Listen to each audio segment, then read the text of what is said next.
자, 거기 취득의 범위를 보겠습니다. 그 24페이지, 그죠? 자, 얘는 이제 우리가 취득을 하게 되면 이런 취득을 본다 그런 얘기죠. 자, 그래서 취득은 이렇게 되어 있습니다. 사실상의 취득이 있고 의제, 간주 그럽니다. 실제 취득은 뭐가 있어요? 승계 취득하고 그다음 뭐가 있어요? 원시 취득으로 나누죠. 승계는 아시는 대로 타인으로부터 소유권을 넘겨받아 취득하는 거고, 얘는 내가 최초로 취득한 걸 말하죠. 자, 승계는 다시 상대방의 대가를 주고 취득하는 유상승계라는 게 있습니다. 유상승계 대표적인 이런 것들이죠. 그러니까 유상의 뜻은 뭐다? 대가를 주고, 근데 그 대가가 돈이 될 수 있고 물건이 될 수 있고 지분이 될 수도 있어요. 유상의 의미는, 그죠? 근데 무엇을 대가로 주느냐에 따라서 용어만 매매, 교환, 현물출자 이렇게 바뀌는 거고, 그 다음에 무상은 말 그대로 공짜죠. 상속, 증여가 대표 주사입니다. 그러니까 상속이나 증여를 받으시면 본인 앞으로 등기하려면 뭘 내야 된다고요? 취득세를 내라, 그런 얘기죠. 자, 원시는 뭐예요? 최초로 취득한 겁니다. 처음으로 취득한 거죠. 토지를 매립간청한다, 받아 메꾸는 겁니다. 메꾸거나 하는 것은 최초 취득이죠. 그 다음에 건축물을 건축한다. 그런데 뒤에 뭐라고 돼 있어요? 신축과 재축이라고 돼 있죠. 우리 공법 배우시면 건축법상 건축은 신증, 개재, 이, 그래서 신축, 증축, 개축, 재축 이전을 말하는데 그 중에 세 법은 누구만 원시로 본다는 얘기야? 신축하고 재축을 원시로 보는데, 자, 어떤 분이 저한테 선생님 이게요 신축, 근데 여기가 개축, 재축 이럴 수 있잖아요. 그거 얘기하던데 신경 쓸 거 없습니다. 요 뒤에 건 신경 쓸 거 없어. 왜? 저걸 고쳐서 내릴 수가 없어요. 세법을 한 사람이 개축이 재축이 뭔지 몰라요. 그냥 뭐만 기억하면 돼.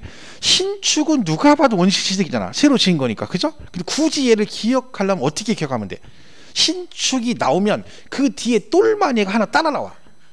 걔가 누군지 모르는데 걔가 나오면 뒤에 따라 나와. 그럼 걔도 원시취득이야. 걔가 개축인지 재축인지 몰라도 돼요. 왜?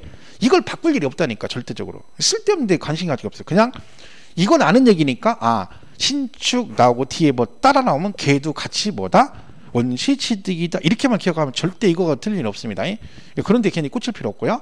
그 다음에 차량, 기계장비, 선박, 항공기를 아까 했죠? 제조조리, 건조, 최초 취득. 이거는 뭐 기억하시라 했어?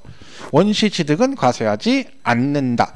자동차 제조회사에서 차를 한 대 조립하게 되면 걔네들한테는 세금 부과를 안 한다겠죠? 왜 그런다겠어요?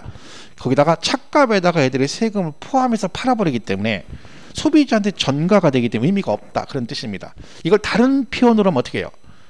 그러니까 시험에 이런 거예요. 이렇게 외웠어. 원시취득은 과세하지 않는다. 일단 외웠단 말이에요. 이제 이거 나오면 맞출 수 있죠. 시험을 뭐라고 해요? 차량, 기계장비 등은 승계취득의 하나야 과세한다, 이렇게 나와. 맞아, 틀려? 맞지?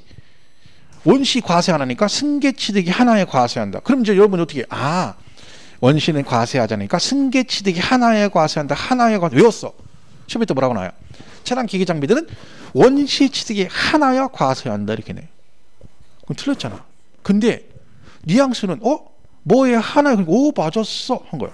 아니잖아. 원시취득이 하나야가 아니라 승계취득이 하나, 이거야. 그러니까 지금 보시면 나는 이걸 외웠는데 문제는 이렇게 안 낸단 말이에요. 변형을 하잖아. 약간씩 느낌이 다르게. 근데 나는 그걸 못 풀어. 왜? 이것만 외웠으니까. 그럼 왜 그래요? 걔가 어려워서가 아니라 그런 문제를 안 풀어봤잖아, 우리가. 그러니까 누구든 똑같아요. 그럼 어떤 사람이 그렇게 나오면 틀릴 확률이 더 많은 거야. 근데 문제는 뭐예요?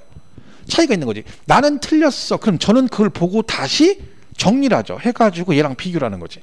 아, 그럼 얘가 이렇게 나올 수도 있네, 이렇게 하고 가는 사람하고 그냥 틀려가지고 열받아서 가는 사람은 그때가 완전 달라지는 거야. 그러니까 문제 풀이하고 하는 게 자꾸 하는 게 그 얘기예요. 그러니까 이론 하신 분들이 문제를 못 맞추는 건 당연한 거야. 원래 못 맞추는 게 더 정상인 거예요. 왜? 그대로는 안 나오니까. 근데 그건 어려운 게 아니잖아요. 익숙하지 않은 거라고 계속 얘기해야 되나. 아직 그런 문제를 풀어보지 않아. 익숙하지 않아. 그러니까 실수를 틀리는 거지. 근데 여러분은 틀리면 무조건 어렵다고 해요. 아, 얘는 어려워, 얘는 어려워. 어려운 건 없어. 어려운 게 어디 있어요? 다 똑같지. 안 봐서 그런 거니까, 그죠? 자꾸 그 생각을 해요. 아직 시간 많아요. 그냥 하면 돼, 반복해서. 제가 그런 얘기를 했어요. 하루에 6과목이잖아요. 제가 했죠. 6과목에 하루에 한 문제씩만 풀면 6문제잖아. 그 6문제를 시험 볼 때까지 매일같이 풀어보세요. 완벽하게 이해한다. 그것만. 한 문제씩만 과목당. 최소 150문제 나오잖아요. 그럼 150문제 지문이 750개 과목당. 감옥당 750개 짐을 내고 완벽하게 이해한다. 떨어지면 이상한 거지. 극단적인 일이 그거예요. 그 정도만 해도 완벽하게 하면 안 떨어지는데 하물며 근데 우리는 6문제 더 풀잖아. 하루에. 그죠? 근데 왜 점수가 안 나오냐는 거지. 그런 얘기잖아. 똑같은 얘기야. 이런 현상이라는 거지. 그러니까 이걸 보완하면 돼요. 그러니까 시간은 많으니까 너무 마음만 급하게 가지 마시고. 얘가 제일 중요하죠. 의제. 간주, 취득, 종류 4개 반드시 암기를 하셔야 됩니다. 토지, 지목 변경, 건축물 개수, 차량, 기계, 장비, 종류 변경. 자, 토지의 지목 변경의 경우는 가액의 증가 여부, 가액의 증가 여부에 관계없이 취득으로 본다. OX. X예요. 얘네들은요, 이렇게 해서 취득으로 보는 게 아니라 반드시 뒤에 뭐가 돼야 돼? 가액 증가란 말이 나와야 됩니다.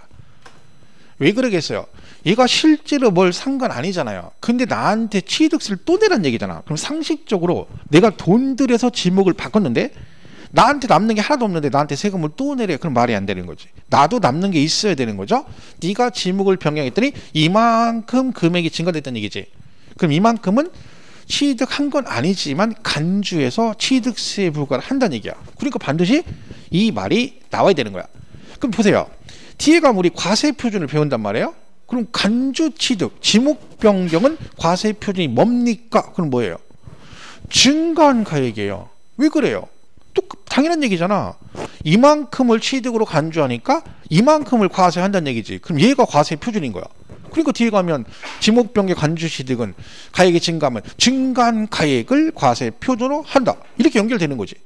당연한 얘기를 하고 있는 거죠. 거기다가 뭐? 과점 주주의 주식 취득. 요거에서 이 제목 4개는 엄청 중요하다고 그랬죠. 왜요? 뒤에 가면 우리 이런 거 배우거든요. 중가산세. 미등기 전매하면 80% 중가산세. 그럼 얘는 중가산세 적용하지 않습니다 할 때 진짜 많이 나옵니다. 그리고 세율할 때 뒤에 뭐냐? 세율에 특례 세율에서 이런 걸로 가요.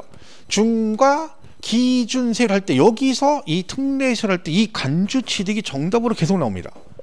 그럼 이 4개의 종류를 모르면 이 지목 변경 과표할 때 잘 나오죠. 중가산세 나오죠. 특례세일 나오지. 과점 주주는 자체적으로 시험에 잘 나오지. 얘가 이거 하나 모르면 얘가 양다리가 아니라 오징어 문어다리야. 지도 다리를 어디다 걸친지 몰라. 가다 보니까 얘도 나랑 더 다리가 걸치네야. 이 정도야. 그러니까 여기저기 걸려 있으니까 무조건 종류 4개는 암기를 해줘야 되는 거야. 그러니까 이게 암기가 안 되면 뒤에 가서 다른 문제를 못 풀잖아요. 얘도 못 풀고 얘도 못 풀고. 그죠? 이건 기본적인 거야. 그냥 무조건 외워줘야 되는 거죠. 계속 얘기했던 거죠.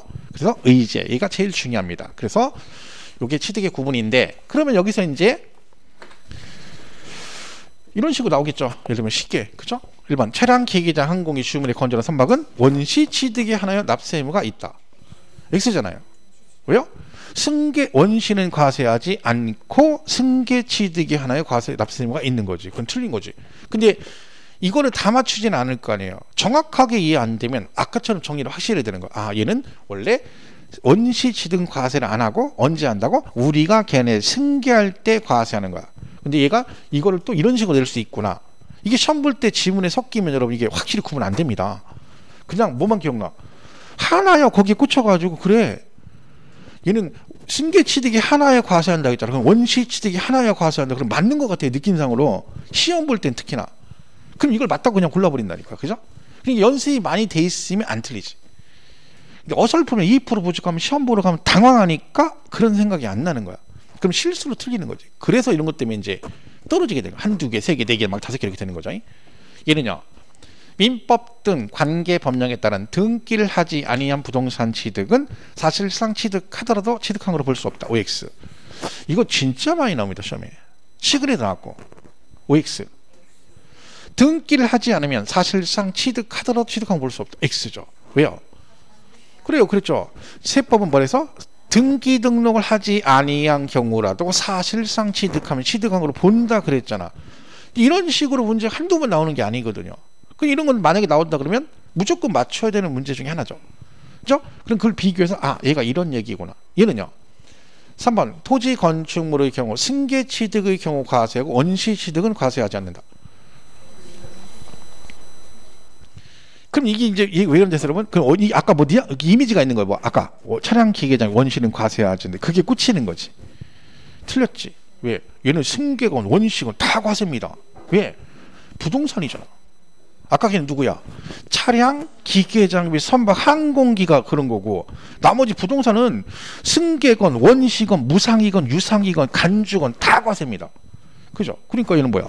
토지 건축물은 승계 취득뿐만 아니라 뭐 원시건, 간주건 다 과세인데 원시는 과세하지 않는다. 그럼 이제 거기에 꽂히는 거, 그 뉘앙스 이미지가 있어가지고, 그래 원시는 과세 안 한다겠어? 너는 맞았어? 아니잖아. 끝나고 나니까 그래, 아이 차량이 얘기네, 토지는 아니에요, 부동산, 이렇게 되는 거지. 근데 그거를 내가 풀어봐가지고 시험 보기 전에 경험을 하면 다행인 거죠. 왜? 고칠 수가 있으니까. 근데 시험 보러 가서 하면 안 되잖아. 그러니까 여러분, 문제는 맞는 것도 중요하지만요, 틀려도 봐야 돼. 왜? 자꾸 틀려봐야 맷집이 생기는 거예요.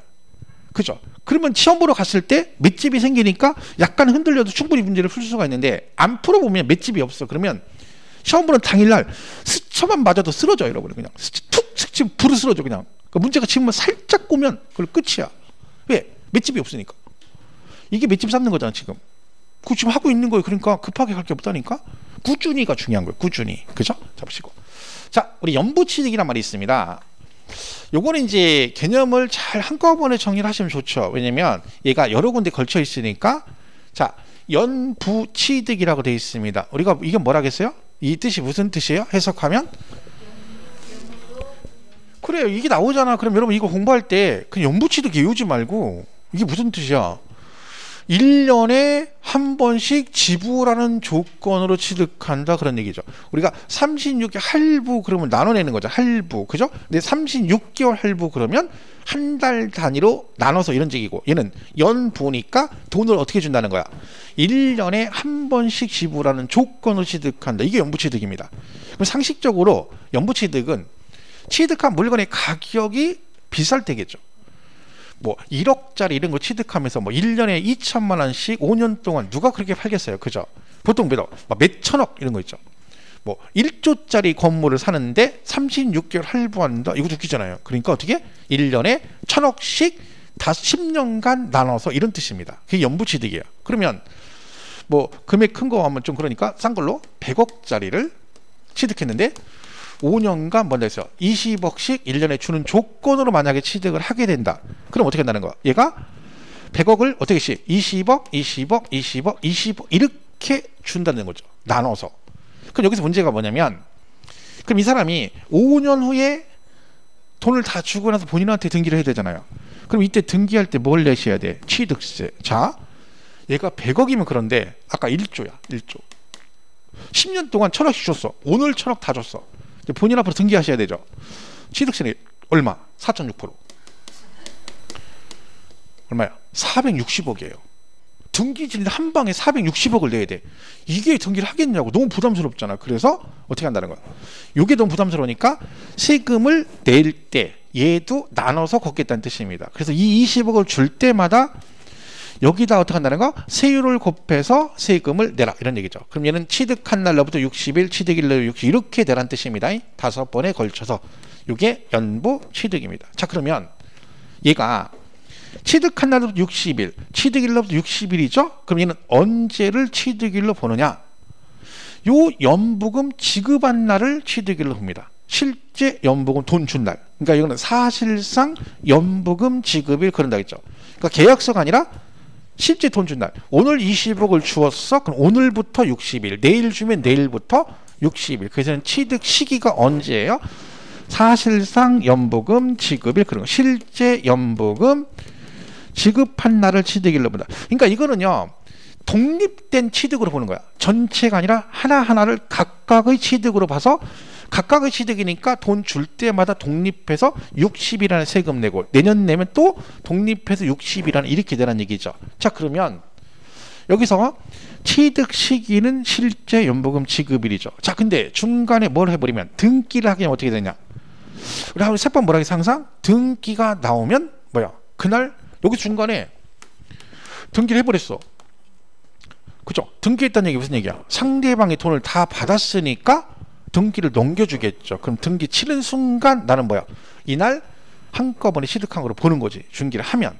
근데 여기서 등기를 안 하고 계약이 해제가 될 수 있다겠죠? 3번 내고 4번째 주기 전에 계약이 해제되면, 앞전에 3번 냈던 취득세는 돌려준다, 안 돌려준다? 돌려준다. 돌려준다겠죠? 우리가 이제 이 세금을 환급하는 게 두 군데 나와요. 얘하고 등록세. 등록세는 뭐라고 되냐면 등기 등록한 이후에 그 등기가 무효나 말소가 되더라도 이미 납부한 등록세는 환급을 안 해줘요. 근데 걔는 왜 안 해주냐면 걔는 수수료를 하겠잖아. 네 이름을 공부상에 올려준 대가로 돈을 받은 거니까 나중에 무효가 되든 말소가 되든 환급을 안 해주는데 얘는 왜 환급을 해준다겠어요? 취득세는 왜 이름이 취득세라겠어? 그죠? 물건을 취득을 했을 때만 내는 거야. 얘 계약 해제됐죠? 취득했어 안 했어? 안 했잖아. 안 했는데 3번 냈으니까 얘는 환급을 해줘야 되는 거예요. 그죠? 이런 얘기고요. 자, 그럼 여기서 용어가 2개가 나온다 했죠. 하나는 연부금 총액, 총연부금액 이런 말이 있고 또 뭐가 있어요? 연부금액이라는 용어가 있다 했죠? 2가지가 있습니다. 자, 이 중에 20억하고 100억 2개가 있네요. 자, 이 중에 20억을 뭐라고 부른다? 둘 중에. 그죠? 해석하면 되잖아. 연부금액이 무슨 뜻이야? 매년 지불하는 금액이라는 뜻이잖아요. 그러니까 이것도요. 얘는 연부금액, 연부금치 이렇게 외우지 말고 그 단어를 법률 용어를 만들 때는 걔가 그 내용을 함축할 최대한 함축해서 표현할 수 있는 단어를 쓴단 말이에요. 용어를. 그럼 얘가 연부금액이니까 뭐야? 매년 지불하는 금액이라는 뜻이죠. 여기서 매년 지불하는 금액이 얼마야? 20억이잖아. 그럼 얘가 연부금액이죠. 100억은 뭐야? 총금액이죠. 그럼 연부금 총액 그럽니다. 자, 그러면 여기서 연부취득은 과세 표준이 둘 중에 뭐다? 연부금액과 총액 중 어느 게 과세 표준이에요? 그렇지. 왜냐면 얘가 독립된 거라고 했잖아요. 그럼 과표세율, 과표세율, 과표세율이지. 그리고 원래 과세 표준은요. 세율은 항상 어디다 곱해요? 과세 표준에다 곱하는 거야. 그럼 얘가 지금 세율을 100억에다 곱했어? 20억에 곱했어? 20억. 과표세율, 과표세율이죠. 그래서 과세 표준은 연부금액이 되는 겁니다. 자, 이게 이제 이렇게 하면 근데 여기서 끝이면 안 되죠. 자, 연부취득의 경우 과세 표준은 매회 사실상 지급되는 금액을 말한다. OX. 연부취득의 경우 과세 표준은 매회 사실상 지급되는 금액을 말한다. OX. 오죠. 여기서 매회가 1년이고 그때 지급되는 금액이 얼마요? 20억이에요. 같은 말이에요. 그러니까 연부취득은 과표할 때 연부금액 이렇게만 외우면 안 돼요. 뒤에 매회 사실상 지급되는 금액을 말하면 또 하나 얘가 만약에 계약할 당시에 계약금을 주었었다. 그럼 그 계약금은 연부금액 즉 과세 표준에 포함된다 안 된다? 된다. 상식적으로 생각하면 돼요. 내가 집 살 때 계약금 주잖아. 그럼 계약금이 뭐예요? 총 취득 가액 중에서 그걸 일부를 미리 주는 거잖아. 그러니까 걔도 어디에 들어가? 취득 가액에 포함이 되는 거지. 그래서 연부취득은 원래 연부금액하고 가로치고 매회 사실상 지급되는 금액을 말하면 계약 보증금을 포함한다. 여기까지 꼭 기억하셔야 되는 거야. 자, 그리고 얘는 조건이 있어요. 연부취득이 성립이 되려면 금액이 50만 원을 초과해야 돼요. 20억 100억가 갑자기 없어 보이게 50만 원 초과. 이 말은 50만 원 이하면 안 된다는 뜻이네. 50만 원 이하가 뭐예요? 면세점이에요. 면세점 해당되면 취득이고 뭐고 성립할 여지가 없잖아요. 그래서 그거는 넘어야 되는 거야. 그럼 걔가 면세점인지를 판단을 뭘 가지고 해? 총액을 가져가는 거야. 뒤에 가서 우리 면세점 외울 때 50만 원 이하 해놓고 밑에다가 연부취득의 경우는 연부금 총액을 가지고 면세점 여부를 판단한다 이렇게 나온 거야. 그걸 이제 바꿔내는 거지. 면세점은 연부금액을 기준으로 면세점 이런 식으로 내는 거예요. 문제를. 그죠? 자, 그렇게 보시면 됩니다.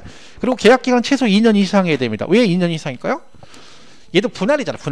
분할은 2번 이상은 최소 나눠줘야 되니까 1년에 한 번씩 주니까 최소 계약기간은 2년이 된다. 뭐 그런 얘기입니다. 그래서 이렇게 나온 거예요. 취득 시기는 이 조건이고 취득 시기는 사실상 연부금 지급일이고 과세 표준은 뭐고? 연부금액인데 뭐라고 한다고요?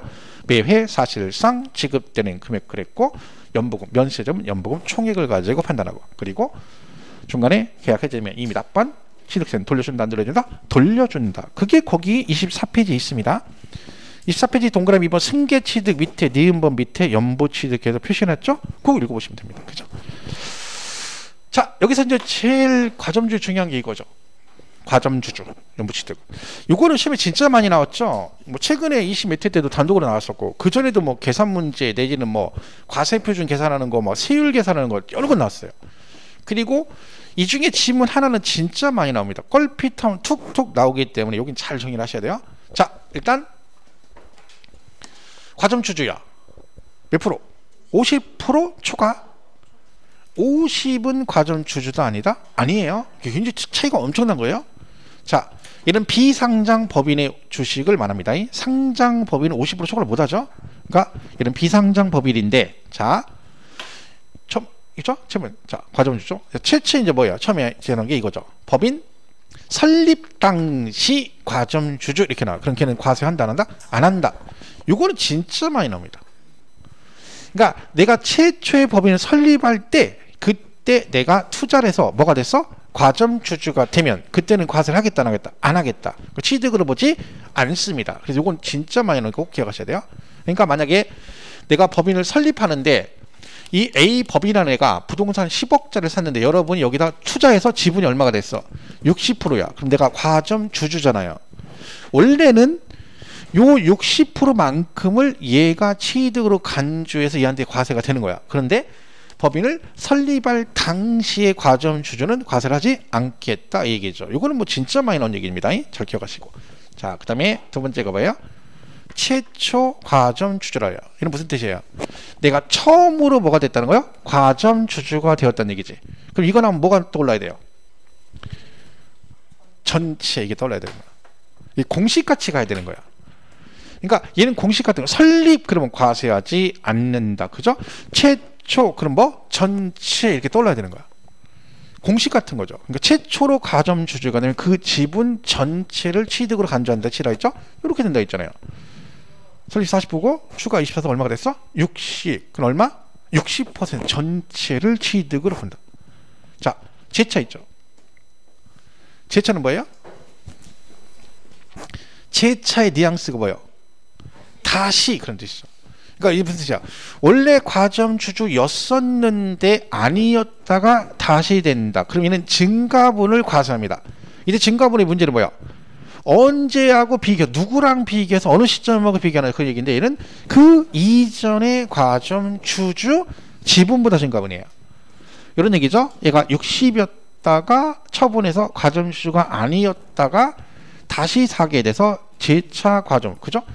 과점주주였다가 아니었다 다시 되면 이전 과점주주 지분이 얼마야? 60. 쟤보다 뭐? 증가분 몇 프로? 10% 이 뜻입니다. 얘가 근데 60에다가 40에다가 얘가 60이 됐어요. 그럼 얘는 제 차 맞아야 아니에요? 제 차는 맞지. 제 차는 맞는데 과세는 안 하지. 왜? 지분의 증가가 없다. 그런 얘기죠. 이게 실제로 기출로 이게 요거 지분에 요거 낸 적 있어요. 다음 중 이렇게 지분 사례 주고서나 거기다 뭐라고요? 이때 과세되는 지분의 면적은 몇 %냐? 지분이 그래가지고 그때가 제 차였었거든요. 지분이 70%, 10%가 정답이었어. 이렇게 나온 적도 있죠. 과세 표준 계산 얼마냐 이것도 물어봤고 요것도 물어봤고 요 지문은 뭐 껄핏하면 나옵니다. 설립 당시. 그죠? 기출에 다 나왔던 지문들이고요. 자, 그 다음에 임의 과점주주라는 게 있어요. 자, 임의란 뭐예요? 자, 잘 보세요. 얘도 증가분이에요. 이 차이점을 잘 보셔야 돼. 근데 얘는 누구랑 비교해? 그 이전의 최고 지분보다 증가분이에요. 그러니까 제 차하고는 다르죠? 제 차도 증가분, 얘도 증가분인데 제 차는 그 직전 과점주주 지분하고 비교하는 거고 얘는 그 이전에 최고 지분하고 비교해서 증가분이에요. 자, 무슨 얘기냐? 이렇게 돼 있죠. 이렇게 됐다는 거야. 왜 얘기야? 얘가 이렇게 80이 됐어. 그럼 이때 얼마? 10%를 과세한다는 얘기죠? 누구랑 비교한 거야? 그죠? 60에서 20이 늘어나서 20인데 실제는 10%만 과세한다는 얘기죠? 그러니까 이전의 최고 지분이 얘잖아요. 얘하고 비교한다는 거야. 잘 보세요. 이 차이 지점을. 여기 60이죠? 여기서 이렇게 갔어. 이런 식으로 만약 갔다. 그럼 얘는 얼마를 취득해 볼까요? 얘는 무슨 주주인가요? 재차 과점주주예요. 재차. 였다가 아니었다 다시 됐으니까 그 이전 지분이 얼마? 60하고 증가하면 얼마? 20이 되는 거야. 자, 그럼 위에 거는 뭐냐면 잘 보세요. 지분의 변동이 있긴 있죠. 얘도. 근데 과점주주, 과점주주, 과점주주, 과점주주. 그러니까 계속해서 뭘 유지하고 있어요.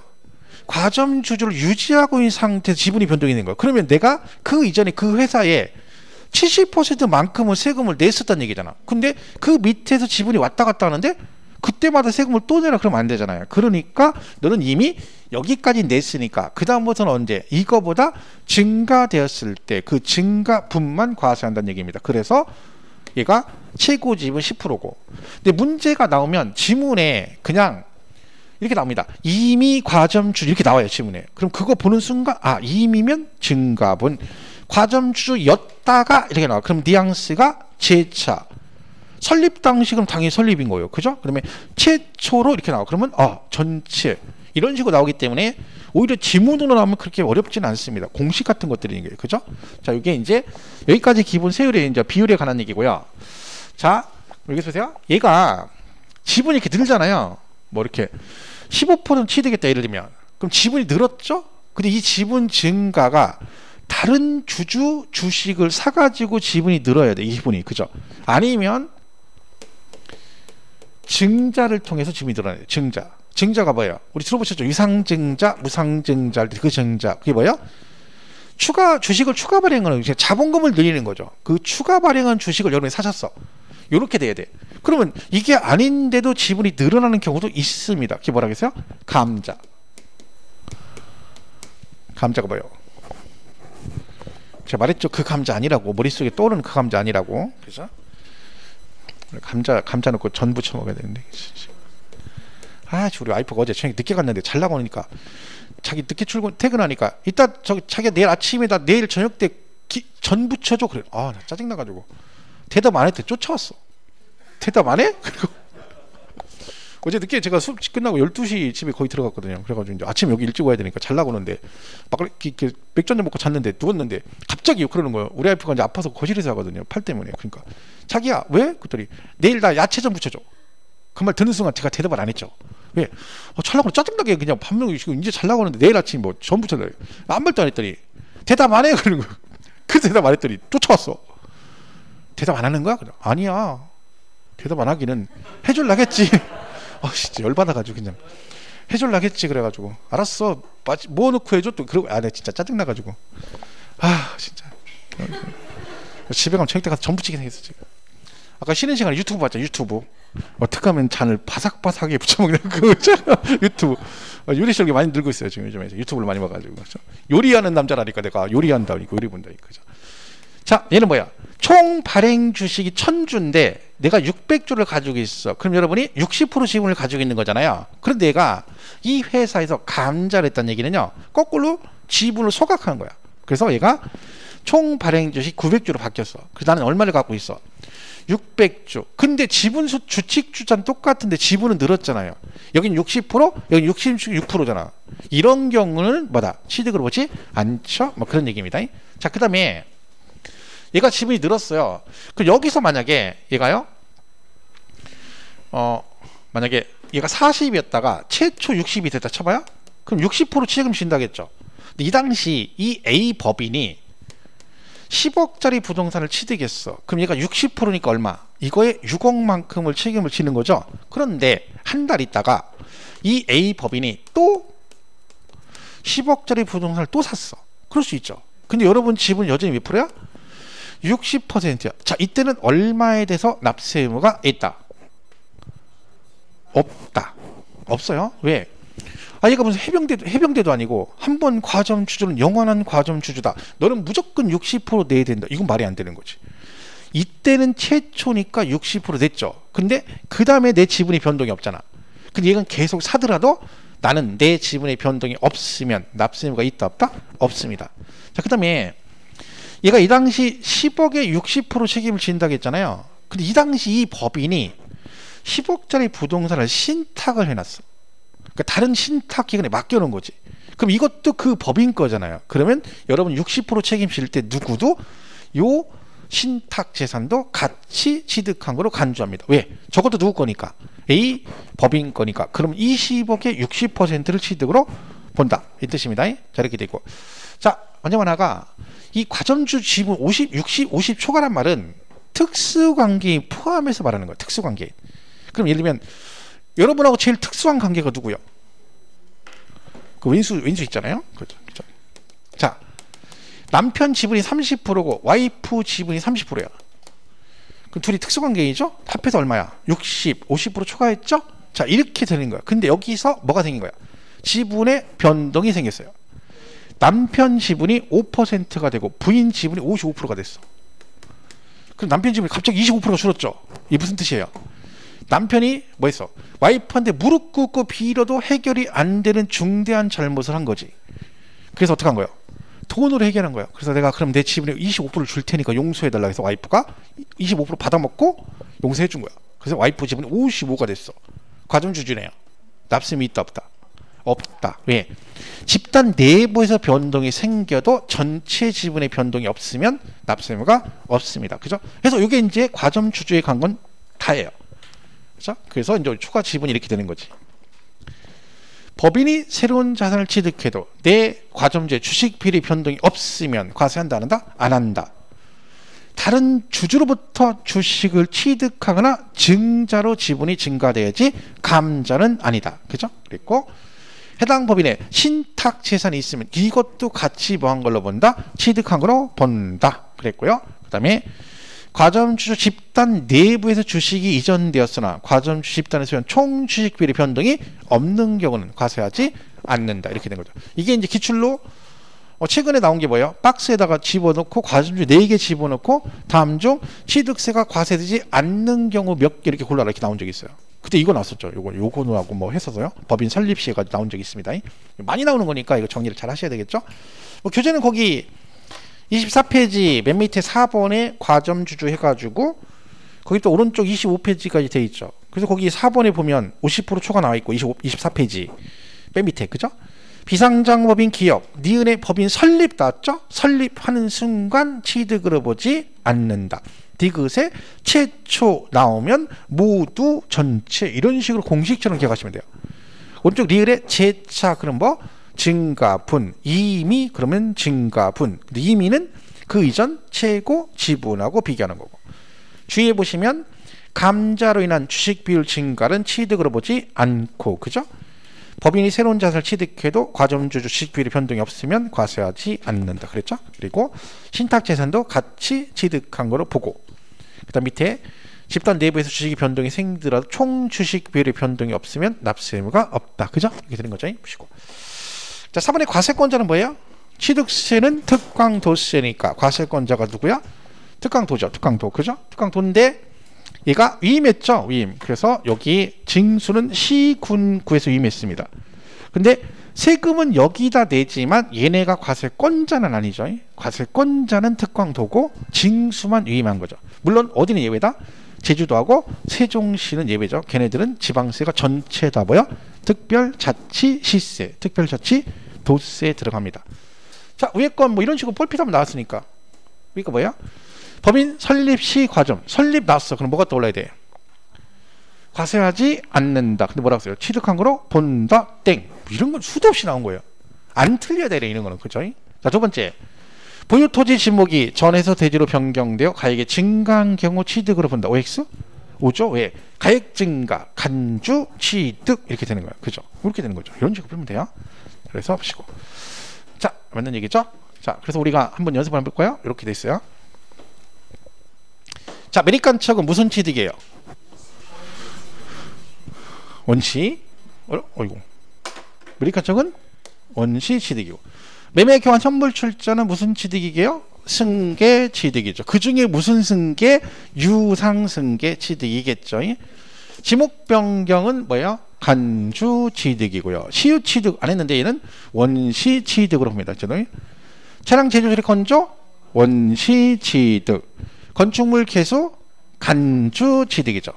상속 증여 승계 무슨 승계? 무상 승계. 신축 재축은 원시 취득. 그죠?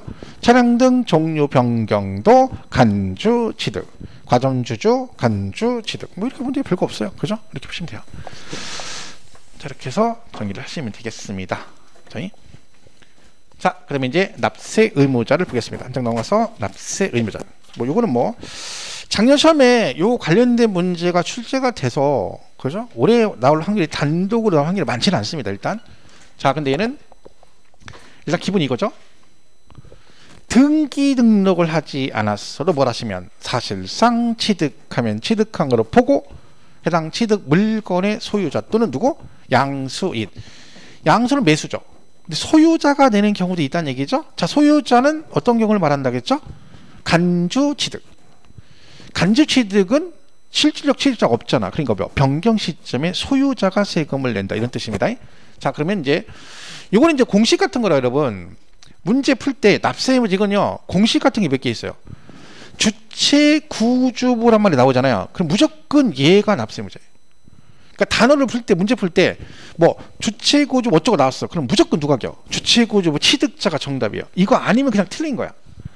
그러니까 중간에 뭐 효용같이 이루고 어쩐 지문 읽을 필요 없어요. 그냥 이거 나오는 순간 그런 얘는 뭐야?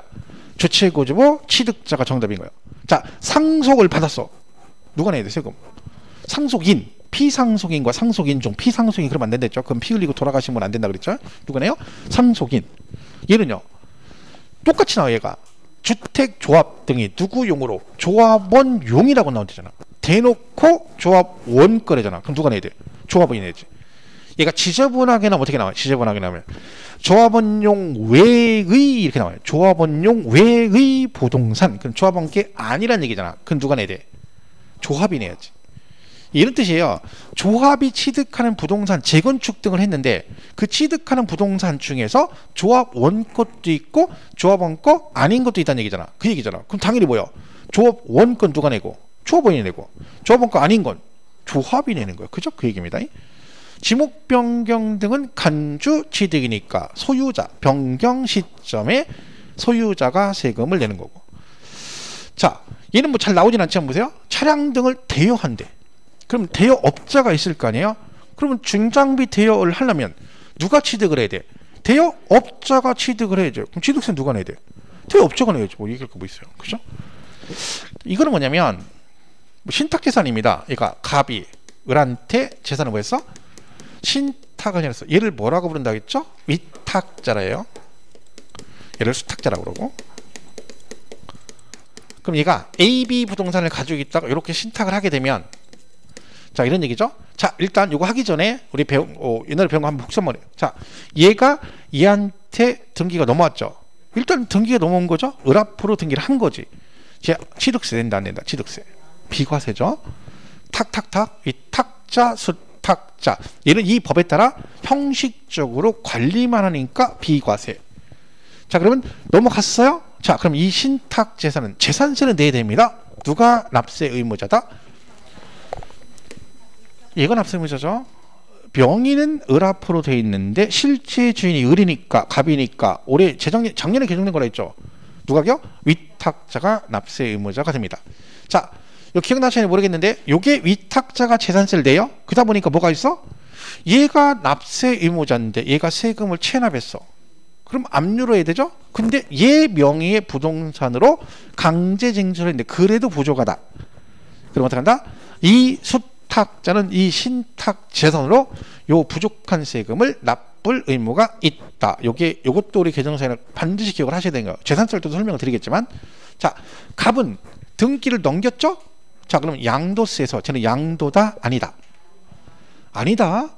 신탁은 양도 아니라겠죠? 양도는 뭐가 양도예요? 유상 이전이 양도잖아. 얘는 신탁은 대가가 없지. 이렇게 연결되는 겁니다. 자, 종합부동산세 납세 의무자는 누구겠어요? 위탁자, 수탁자. 뭐 탁만 얘기해. 탁. 위탁자, 그죠? 립싱크하지 마시고요. 위탁자. 지금 마스크 써서 립싱크를 안 보이는 거야. 마스크 벗으면 립싱크하고 다 보여요. 여기서 보면 끝에 발만 끝에 발만 맞춰. 탁 그거만 맞춰. 그죠? 지금 이 얘기는 뭐냐면 이렇게 돼 있는데 위탁자 지위가 병한테 뭐가 됐대요? 이전됐대요. 그러면 쉽게 말하면 지금 얘 앞으로 돼 있는데 명의는 실제 주인의 위탁자 갑이잖아요. 지위가 이전됐다는 얘기는 결론은 이 AB 부동산 신탁 재산 누구 거라는 거 이제 병 거라는 얘기죠. 위탁자 지위가 이전되는 거 주인이 바뀌었다는 얘기지. 그러면 새로운 위탁자가 취득한 거로 본다. 뭐 이런 뜻입니다. 그래서 이건 물려서 같이 정리하시면 되고요. 그 다음에 이제 배우자 직계존비속이 나옵니다. 자, 이거 나오면 탁 뭐가 떠올라야 돼? 두 글자. 왼수. 그죠? 왼수인데 올해는 5월달은 가정의 달이기 때문에 그냥 가족으로 아름답게 표현하겠습니다. 5월달만. 5월달 지나면 왼수인데 이번 달만 그냥 가족. 그러면 얘네 나오면 뭐? 두 글자. 증여. 또 하나 뭘 기억하세요? 증여 끝. 그러면 안 되고 추정. 증여로 보는데 추정이란 말은 무슨 뜻이에요? 증여로 보긴 하는데 입증하면 유상으로 볼 수 있다 이런 뜻입니다. 그래서 유상으로 본다. 예술주가 나오고 이렇게 그죠? 저기 많이 나오는데 이 중에 제일 많이 나오는 게 이거네요. 이거. 그죠? 이거는 이제 공매는 당연히 자산관리공사 법원에서 관할해 가지고 넘어가는 거니까 객관적 취득인 거고요. 그죠? 그다음에 파산 선고로 처분된다는 얘기는 파산 선고를 받으면 남편이 권한이 없어요. 법원한테 권한이 넘어가서 걔들이 처분하는 거야. 그걸 받는 거니까 정상적인 취득으로 보는 거고 요게 제일 많이 나오죠. 최근에 나왔고 이건 양도세에서 잘 나오고 뭐야? 교환. 근데 뭐? 등기 등록이 필요한 부동산을 교환할 때 무슨 얘기야? 이런 거 있죠? 남편 앞으로 등기돼 있고 부인 앞으로 등기된 건물이 있다는 거지. 등기가 돼 있다는 얘기 무슨 뜻이에요? 법적으로 이건 남편 거 부인 거 입증이 된 거잖아. 그거를 바꾸게 되면 누가 봐도 객관적 취득이다. 대가가 입증된다. 그래서 이거 되게 많이 나옵니다. 최근 시험에 뭐라고 나왔어요? 이렇게 배우자 간의 등기 부동산을 교환한 경우는 무상으로 취득한 것보다 땡 틀렸지. 그죠? 유상 취득 이렇게 되는 거예요. 대가를 지급한 것을 증명했대잖아요. 뭔지 모르지만. 예를 들면 지 부동산을 팔아가지고 줬다든가 아니면 대출받아서 줬다든가 이런 것들이죠. 그래서 이렇게 해서 얘는 제목만 기억하시면 되는데 제일 중요한 교환은 꼭 기억을 해주셔야 됩니다. 그죠? 그런 얘기죠. 교재는 거기 27페이지 원칙 나와 있고 의제납세 의무자 주체구주부 수입하는 자 쭉 있죠. 그거 볼 거 없어요. 특별한 거. 그 2번에 수입하는 자 나오죠. 동그라미 2번 27페이지. 그것도 볼 게 없는 게 외국인 소유 물건을 여러분이 사용하기 위해서 수입했대. 임차하여 수입했대. 세금 낼 사람이 한 명밖에 없어요. 왜? 외국인하고 수입하는 자 등장인물이 둘인데 누가 내야 돼? 그렇지. 수입하는 자가 내요. 이거 만약에 갖고 있으면 재산세 되죠. 차량? 누가 내? 수입하는 자. 없잖아. 걔밖에 낼 사람이. 그죠? 그런 얘기고. 상속 나오니까 누구야? 상속인. 4번에 어쩌고저쩌고 돼 있죠. 근데 뭐라고 돼 있어? 조합원용. 그러니까 누가? 조합원. 5번 6번은 간주 취득이니까 변경 시점의 소유자. 그죠? 시설 대여면 대여업자. 그죠? 배우자 직계준비소 증여. 추정이니까 입증하면 유상. 박스 내용. 그죠? 자, 뒷장에 이제 뭐가 나와요? 부담부 증여. 우리가 유일하게 잘하는 거 이거죠. 부담부 증여. 참 징그럽게 하네요. 작년 시험에도 출제가 됐고 취득세에서 기출로. 그죠? 자, 여러분 이거는 보시면 이 단어가 양도세를 이해를 하셔요. 이건 양도세를 이해하면 취득세는 이해 안 해도 돼요. 그냥 자동으로 가는 거야. 자, 얘가 증여잖아요. 근데 양도세에서 부담부 증여는 뭐 한다고 그래? 양도로 본다 그러잖아요. 그죠? 근데 보세요. 증여를 했는데 양도로 본다는 얘기는 무슨 뜻이에요? 그 증여한 금액 중에서 일부를 뭘로 본다는 거야? 양도로 보겠다는 얘기지. 그 일부가 여기서 봤을 때 뭐겠어요? 이거 전체 증여하는데 얘가 채무를 부담하는 조건부로 증여하게 되면 그 증여 금액 중에서 일부를 양도로 보는데 그게 뭐다? 얘라는 거지. 뭔지 모르지만 부담하기로는 이거를 뭘로 본다는 거예요? 양도로 보고 그리고 저걸 뺀 나머지만 뭘로 본다는 거예요? 그 얘기예요. 이게 부담부 증여가. 그러니까 그냥 증여인데 일부는 양도로 해. 그게 뭐야? 부담하기로는 채무액. 이걸 양도로 본다. 이게 끝이에요. 내용으로는. 어차피 문제를 뭘 물어봐요? 뭐 채무 부담부는 양도로 보니 증여로 보니 이거 물어보는 거잖아. 그럼 이것만 가지고 답은 맞출 수가 있죠. 근데 여기서 뭐까지 같이 기억하면 돼? 취득세. 주는 애가 채무액은 뭐예요? 양도, 유상 이전이래. 그럼 취득한 애는 유상 취득이죠. 나머지는 주는 애가 뭐라고요? 무상이래잖아. 그럼 받는 애는 무상이잖아. 이게 뭐 문제될 거 뭐 있어요? 작년 시험에 뭐 나왔어? 취득세에서. 부담부 증여 시 채무액에 해당하는 부분은 유상으로 취득한 거로 본다? 정답. 맞는 옳은 걸 고르쇼. 그게 작년 정답이 있어요. 취득세에서. 이런 문제는 그냥 맞으라고 내는 거죠. 근데 올해는 이제 양도세가 나올 수 있죠. 부담부 증여. 그죠? 똑같잖아요. 그죠? 또 그런 얘기잖아. 그래서 이렇게 돼 있어. 얘가 토지 5억짜리를 얘한테 줬어. 근데 뭐라 했어? 야, 내가 이거 은행에 대출 받은 거 2억 있는데 아직 못 갚았어. 그러니까 네가 내 대신 이거를 갚아. 그걸 부담하는 조건부로 5억짜리를 너한테 주겠다. 이게 부담부 증여죠. 그럼 여기서 요 채무 2억을 뭘로 본다는 거야? 양도로 본다는 얘기지. 나머지 3억만 뭘로 보고? 증여로 보고. 왜? 요 2억의 채무가 원래 갑의 채무잖아요. 근데 이걸 을한테 떠넘긴 거잖아. 그럼 갑 입장에서 뭐가 된 거야? 태물 변제가 된 거야. 빚을 갚은 거잖아. 뭐가 똑같은 거예요? 을로부터 돈 2억을 받아서 빚 갚은 거 똑같은 거라는 거지. 그래서 얘는 대가가 있는 걸로 봐서 쟤는 양도로 보고 나머지는 증여로 본다는 얘기죠. 이게 부담부 증여입니다. 그럼 취득하는 줄긋기 하면 된다 했잖아. 주는 애가 양도니까 얘는 유상취득, 주는 애가 무상이니까 얘는 무상취득이다. 이렇게 가면 되는 거죠. 얘네 둘이 근데 무슨 관계라고요? 배우자, 직계존 비속이다. 그럼 뭘로 봐? 증여, 추정 이렇게 하는 거 똑같아요. 그죠? 이거 뭐 특별하게 없다니까요. 그냥 그렇게 보시면 됩니다. 자, 그래서 9번에 부담부 증여 보시면 되고, 그다음에 10번은 뭐 그다음에 뒤에 넘어가면 이게 상속 얘기인데 이거 작년 시험 문제 나왔었거든요. 기출로. 그렇죠? 기출로 꼭 풀어보셔야 돼요, 여러분. 왜냐면 뭐 어차피 그게 나오는 거니까 뭐 똑같은 계속 나온다 했잖아요. 그죠? 자, 이건 별거 아니에요. 그냥 이게 무슨 얘기야. 이렇게 생각하면 돼요. 여러분이 상속을 받으셨어. 근데 공동 상속을 받은 거야. 형제 3명이. 그래서 공동 명의로 등기를 했어. 이해가세요? 근데 지분을 사이가 좋아서 똑같이 한 거야. 지분을 똑같이 하고 등기가 끝났어. 그리고 2달쯤 있다가 다시 만나서 뭐 한 거야? 야, 우리 49제 끝나고 만나서 야, 지분을 다시 하자, 분할을. 형이 제사 지내니까 형한테 좀 더 주자. 그래서 4대 3대 3으로 바뀌었어. 이 얘기야. 그럼 동생들이 형한테 지분을 준 거죠. 그 형은 동생들한테 그 지분을 증여받은 거요? 상속받은 거야? 그 증여받은 거야. 근데 이게 상속 얘기가 나오니까 자꾸 상속은 주는 분이 가야 돼. 가고 나서 줘야 돼. 안 갔잖아. 동생이 10%게 눈 10%게 뜨고 앉아서 형한테 줬는데 나 동생한테 상속 받았대. 멀쩡한 애 가라고 하는 거잖아. 상속은 무조건 뭐예요? 주시는 분이 안 가시면 상속이 안 된다니까. 이거는 그러니까 뭐예요? 상속 개시 후 상속분이 확정돼서 뭐 했대요? 등기가 됐대. 형제가 등기 끝난 거야. 그럼 상속은 끝났지. 그리고 다시 만나서 재분할했더니 지분이 늘어난 사람이 있다는 거지. 그 사람은 누구라는 거야? 감소된 사람부터 뭘 받은 거야? 증여받은 거지. 이거를 상속 그러면 안 되는 거지. 그죠? 그런 거죠. 작년 시험 문제는 이거 말고 그 단서정을 냈어요. 근데 어차피 정답이 뭐였어? 옳은 걸 골라라. 아까 부담부 증여 유상승계 걔가 정답이었거든. 이게 상관없는 거죠. 근데 우리 문제 있어요? 작년 이제 기출 보시면 요 지문이 이거 말고 나왔어요. 뭐 상속 회부 청구 어쩌고 나왔거든요. 근데 저는 강의할 때 그 강의 잘 안 합니다. 왜? 거기까지 잘 안 나오니까. 근데 나왔어 시험 볼 때. 근데 읽다가 얘가 나왔어. 그럼 어떻게 돼야 돼? 상욕하면 안 되죠. 아씨, 안 배운 건 안 돼. 아, 열받네. 그럼 돼, 안 돼? 안 돼.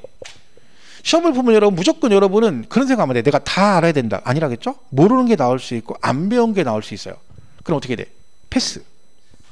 그 째려보면 안 돼요. 계속 열받아 욕하면서 째려보면 뭐예요? 근데 알아? 배운 것도 지금 기억이 안 나는 판에 안 배운 걸 보면 안 돼요. 넘어가야 돼요. 그리고 나서 배운 것 중에 답을 골라보고 거기에 답이 없으면 걔를 찍으면 돼. 근데 여러분은 그냥 중간에 잘 모르거나 안 배운 게 나오면 막 계속 걔를 막 해요. 막. 왜 그러는 거야? 어차피 모르는 거잖아. 과감하게 넘어가야 돼. 왜? 밑에 답이 있을 수 있잖아. 그리고 없으면 걔를 찾으면 되는 거야. 그죠? 그런 식으로 문제를 풀어야 돼. 앞으로도 뭐 올해 시험 보러 가면 분명히 그런 일이 있을 거라. 모든 과목에. 그럼 그렇게 푸셔야 됩니다. 자, 그리고 얘는 뭐야? 별거 아니에요. 이거는 이거요. 택지공사가 준공된 토지 갑을 땅이 있어요. 여기다 둘 다 뭘 한다는 거야? 적용시설을 했다. 설마 정원이나 부속시설을 설치했다는 얘기는 적용 같은 걸 했다는 거야. 근데 얘는 그냥 나대지에다가 적용한 거고 을은 건물을 지으면서 적용을 한 거야. 그럼 이 적용한 것도 취득으로 간주해서 과세가 되는데 누가 세금을 내냐 그 얘기인데 여기는 그냥 나대지 상태에서 했으니까 누가 내야 돼? 토지 소유자가 취득한 거로 보는 거고 여기는 건축물을 건축하면서 그랬으니까 건축물 취득자가 한다. 이렇게 되는 거죠. 이거 구분보다 이상한 거죠. 그죠? 자, 그래서 한번 이렇게 보시면 됩니다. 얘는 근데 나와서 그냥 가볍게 보시면 되고요. 마지막 4번은 뭐냐면 이제 미등기 건물이에요. 자, 이 사람이 갑이요. 이 갑건데 얘가 미등기 상태야. 아직 보존등기는 안 했어요. 근데 을이 채권자야. 돈 받을 게 있는 거지. 그죠? 그럼 이제 뭐야? 을이 얘한테 돈 받은 얘가 돈을 안 주니까 저 건물에다 뭐 하려고 그래? 감유하려고 보니까 뭐가 안 돼 있어? 보존 등기가 안 돼 있어. 다른 등기 할 수 있다 없다? 없죠. 그럼 얘가 가서 뭐라고 그래? 얘한테 야, 너 빨리 보존 등기 좀 해. 계속 졸라. 그럼 갑이 해 안 해? 안 하지. 왜? 지금 얘 보존 등기 하면 하자마자 가서 하려고 줄 서 있어. 애들 빚쟁이들이 막 줄 서 있어. 서리 들고. 왜?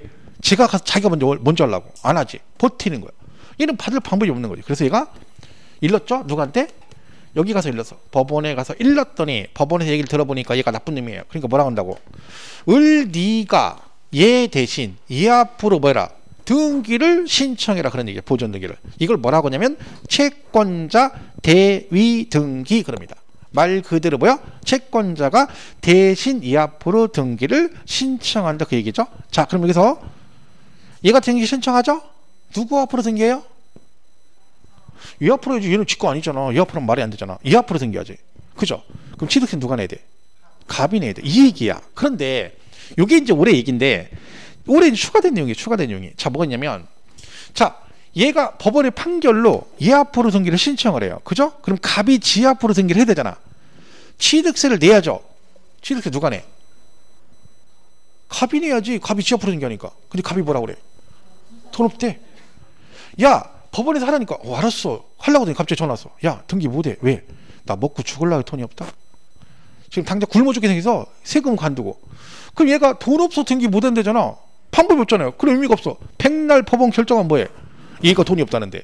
그러니까 우리가 소송으로 민사소송 이기면 뭐해? 얘가 나한테 1,000만 원 돈 줘야 돼. 쟤 그지야. 이겨도 소용없는 거잖아. 그죠? 얘도 마찬가지야. 백날 한 뭐해? 얘가 돈이 없다는데. 이게 문제가 된 거지. 그래서 올해 뭐가 추가됐어?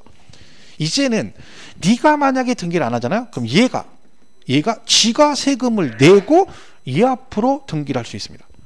그러니까 취득세 신고를 할 수가 있는 거야. 누가 세금을 내고? 채권자가. 물론 얘가 내고 나서 나중에 확인서 받아가 얘한테 받아야 돼요. 근데 얘가 등기를 안 하니까 이제 얘가 직접 뭐요?